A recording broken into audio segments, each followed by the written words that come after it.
Welcome. In this tutorial, I'm going to show you how to add a YouTube video on your Instagram story using your mobile device. So if you want to know how I did it, just keep on watching. So first of all, you want to open your YouTube app. So let's just wait. And once you've done that, just choose any videos that you want. And then as you can see here, there's this share button. You just want to click that and click copy link. And once you've done that, just go ahead and go to your Instagram app. Create a story.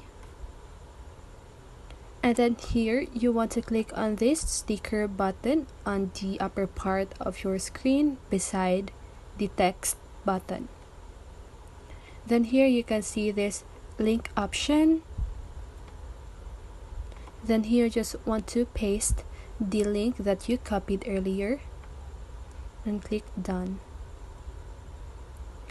So here now you can choose any of the design of your text, and you can now post that to your story, and any user that will click on that will go to the videos that you copied earlier. So that's how you do it. I hope this video helps you, and if it did, make sure to like, subscribe, and hit the bell notification so you won't miss a video. See you on the next one, and have a great day.